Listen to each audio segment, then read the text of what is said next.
There's no doubt that Fiji is a beautiful place.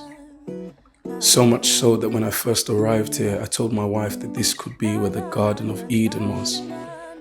But as we know, Fiji is not just its tropical landscape, it's made up of people. Over the course of the next months, we'll be exploring the lives of real young people who live here, and they'll be telling their side of the story that no one normally hears. Welcome to my hometown, Fiji.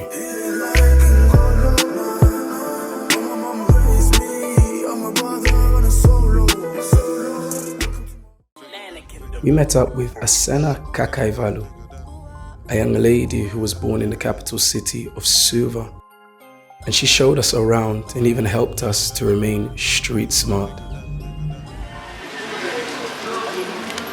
So this is where a lot of pickpocketing happens. It was easy to see that she was quite popular, as even when we passed by one of her old high schools, people recognized her and still wanted to stop for a chat. She told us about some of her more mischievous days. So after I spent the day in Wailoku doing what we used to do, we rush back here before the school ends, this exact same place, and to wait for the school bell to ring and then pretend like nothing has happened. So this is not a story of a girl's fond memories. This is a real story of a young person who was supposed to be part of the growing epidemic of young people who end their lives for a variety of reasons. And she's going to take us deep into her mind, into her thoughts, into her memories, as to why she was supposed to be one more who didn't make it and whose story was supposed to remain untold.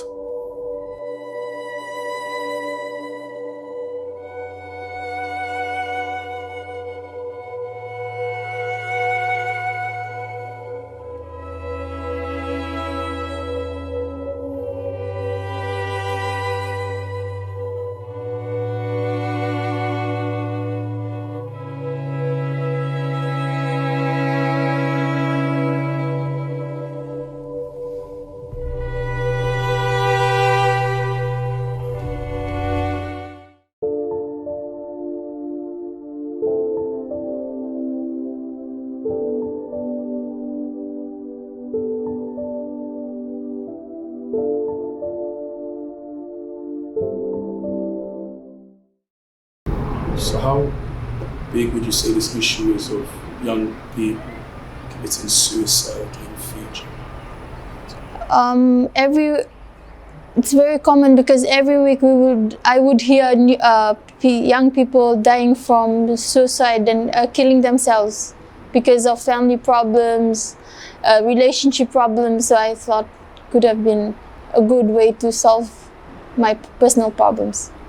Do you know anyone personally that has done that before? I know a couple of people, but I know someone who was really close to me who actually killed herself because of the same issue that I had. What was it that led you to really want to go down that path? I was involved in a violent incident that led me to.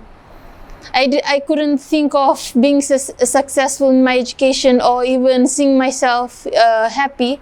All I could see myself is trouble. I'm cursed because I've been hearing people saying that I was cursed. I was the reason why my family was suffering. So that you were the one being blamed for it? Yes. People were blaming you? Yeah. And you believed it? Yes, I did. Why did you believe it?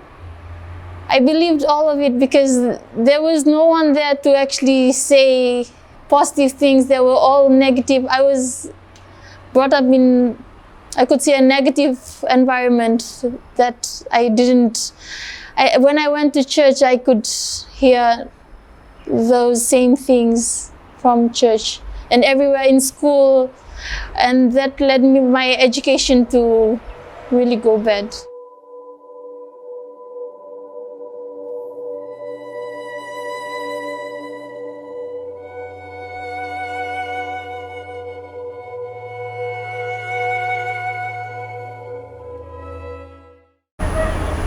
So So how do you feel knowing that if you were successful in trying to kill yourself, you would have ended up here, just so close to your house?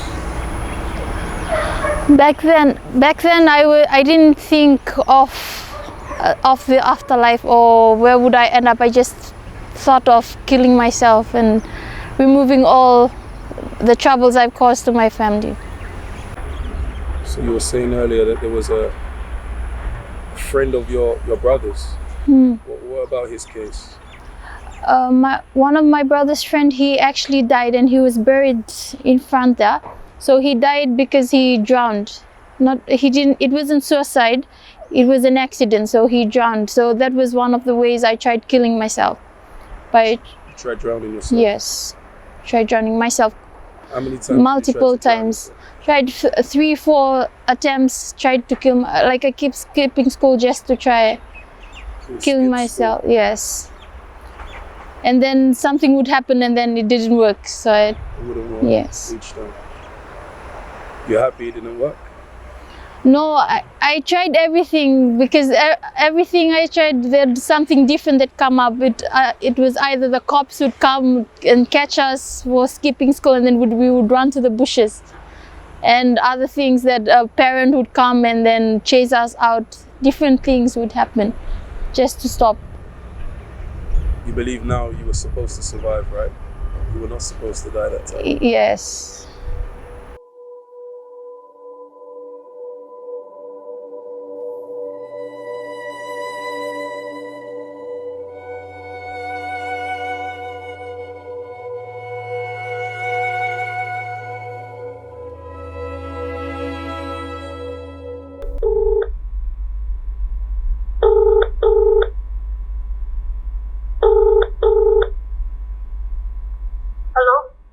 Hello, Asena. Tell me, what did she say? She's not willing to say whatever happened on camera. Okay. You told her what it's for though, right? Yes. All right, no worries. Thanks very much.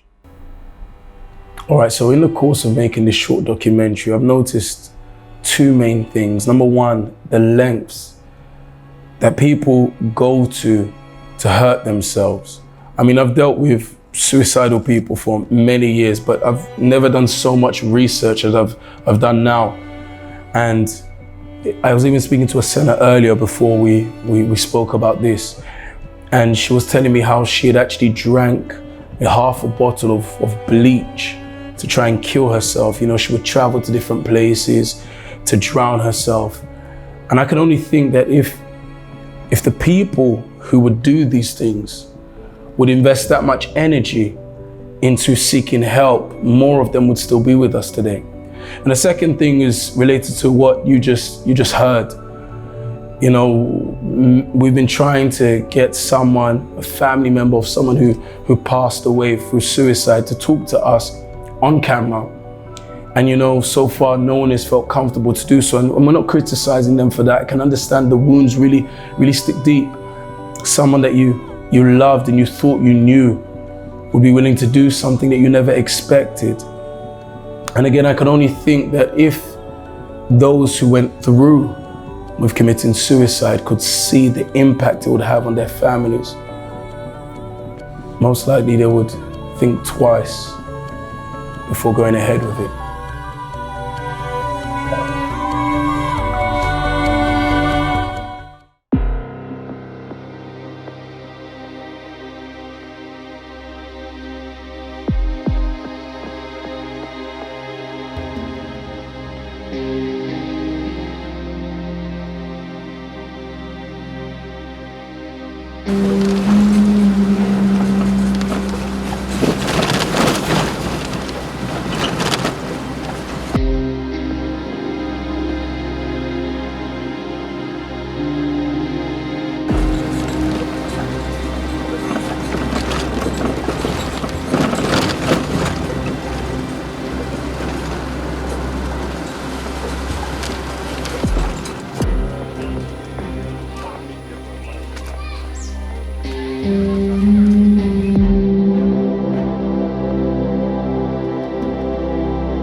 this is the road that leads up to the actual place where I tried killing myself. So the spot is right inside. It's a bit dangerous. So this was the place where we used to skip school and we used to travel. The main reason why we used to come this way is because so that the adults could find it hard. So whenever we hear the bushes and then we know that someone is coming, so we can run from where we were to the other place, because we were doing something which was very wrong. Did you know of other people trying to come and to kill themselves as well? Yes, but not the same pool, but I've heard people who have died. They actually died around this area while local. Yes. So I came here. This was one of the main reasons, because you knew this was a place where young people actually died. Yes. Committed suicide. Yeah. Okay. How does it feel being here again? I don't like the feeling, because every time I come here, I used to have all those thoughts of, oh, today I will die, today I will kill myself, I will be successful in the things I've been planning for so many months. It was months. Yes, I was just trying. How many times you used to come? Yes, because I tried overdosing myself with pills, it couldn't work. So, and then because being suicide, it's not really there on the spot. Then you decide it has been built up for months and months, and then the day comes that you have to decide to kill yourself.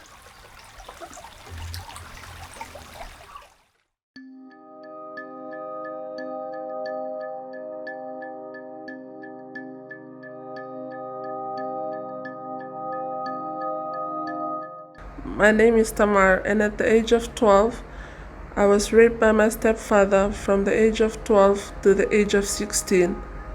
I was continuously raped by him, but the fear stopped me from speaking out to my mom and to my brother.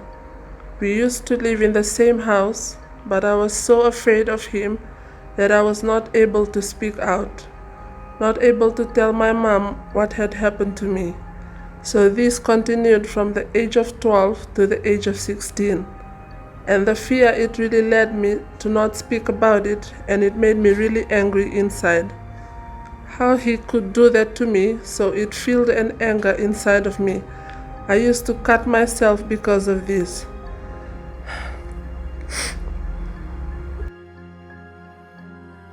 So I was really afraid of him. This led me not to speak to my family about this. My mom and my brother, I didn't tell them anything about what had happened to me, because he used to hit my mom.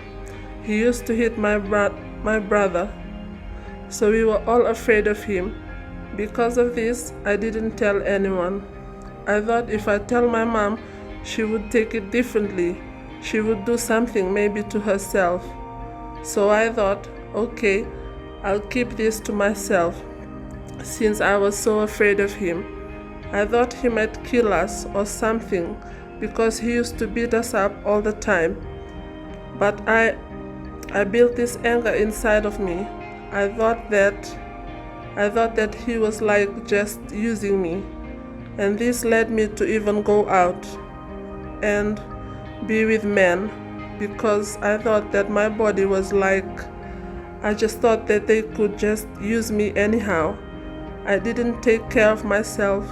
I thought that my body is just useless, like men can just use and do whatever they want. So I didn't value myself. But I just built an anger inside of me because of what had happened to me. It became so much that I used to cut myself. I used to feel so good after just looking at the blood. So I used to just cut myself whenever I like. Whenever I feel so angry, I used to just cut myself and make myself feel calm. Also, I used to eat tablets, a handful of tablets whenever I like, just to feel better. I thought that maybe if I kill myself, it will be all finished. It will all be gone. And I used to do this often, many times. I cut myself. I took tablets.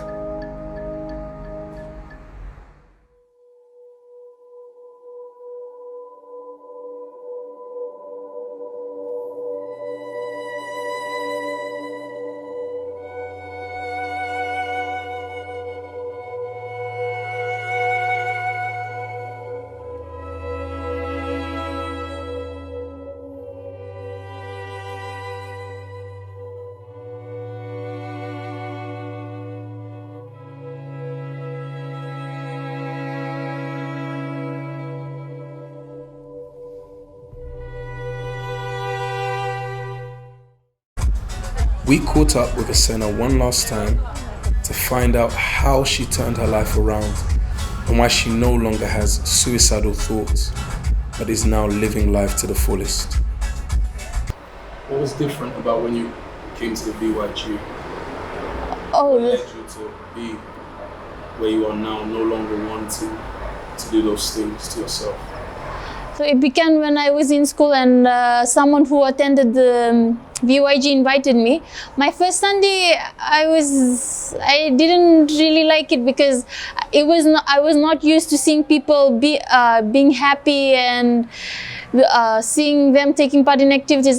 All I thought was church is a place where you just go and pray and come back. But I didn't think that there was a message, and I always felt that whatever the youth leader said was like they were speaking directly to me. And I thought that someone told them my problem, because I never shared my problems with someone. So I thought someone shared my problems with them, and then they spoke directly to me, and that's how my life changed. How are you today inside? My life today is different. I have no more suicidal thoughts. I don't want to harm myself like before. I want to live, become successful, and Yeah. What was it specifically that you got? If you could say 3 things that helped you when you came to the BYG, what would that be? The 3 things were, the first of all was the testimonies, where people were suicidal and were free. And so I thought that if they were free, so why can't I be free? And then I continued going to the VYG meetings on Wednesdays and on Sundays. And from there, and then I did the chain of prayer. I came for Friday services. Friday was the main service I wouldn't miss. And from then...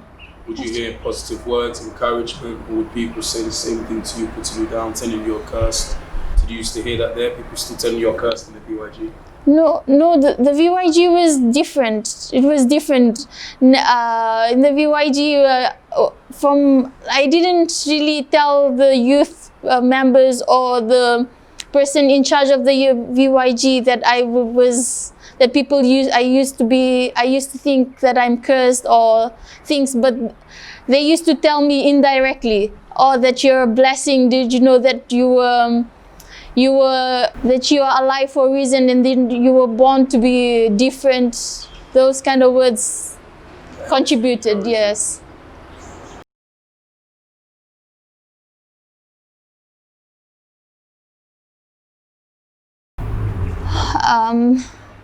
Just don't do it, because the thing that caught my attention was when an assistant actually told me that nothing good comes easy.